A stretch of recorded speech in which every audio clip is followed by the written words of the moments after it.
জাতীয় নাগরিক পার্টি এনসিপির প্রতিনিধি দল জাপানের রাজধানী টোকিওতে পৌঁছেছে। এ সময় জাপান পরিকল্পিতভাবে সার্জিস আলমের উপর হামলা চালিয়ে কয়েকজনকে গুরুতর আহত করা। হাসনাতুস সার্জিসের উপরে পরিকল্পিত হামলা করা হয়েছে দাবি বৈষম্য বিরোধী ছাত্র আন্দোলনের। রাজাকার জঙ্গিরা এসেছে, সার্জিস আলম উনি এবং নাসিরউদ্দিন পাটোয়ারি, তারা স্বঘোষিত রাজাকার, তারা পুলিশ হত্যা করেছে, তারা বাঙালিকে গণহত্যা করেছে, তারা জাপানে এসেছে। আমরা জাপান আওয়ামী লীগ তাদেরকে বয়কট করেছি। আমাদের ভয়ে, আওয়ামী লীগের ভয়ে, জাপান আওয়ামী লীগের ভয়ে, ছাত্রলীগের ভয়ে, যুবলীগের ভয়ে তারা অবরুদ্ধ হয়ে তারা পালানোর সুযোগ পাচ্ছে না। তারা ব্যাকডোর দিয়ে এখন যাবে। আমরা জুতা এবং ডিম সংগ্রহ করে রেখেছি, নিক্ষেপ করেছি, আরো করব।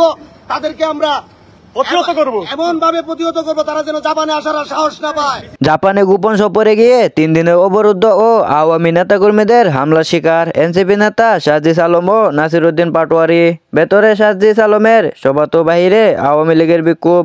2 দিনের সফরে গেলেও দেশে ফিরতে পারছেন না তারা। বাংলাকে সম্মান জানিয়ে আমরা জয় বাংলা একবার নয় 1000 বার বলবো, লক্ষ বার বলবো, বজ্রকণ্ঠে বলবো।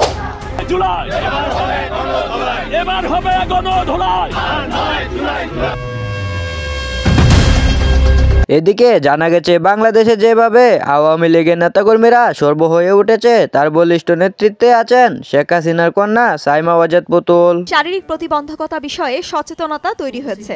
সকলেই উপলব্ধি করছেন যে এটি আমাদের প্রত্যেকেরই ইস্যু। তবে শারীরিক প্রতিবন্ধকতা মোকাবেলায় আমাদের সচেতনতা আরও বাড়ানো উচিত। সকলেরই কাজ করতে হবে একসঙ্গে।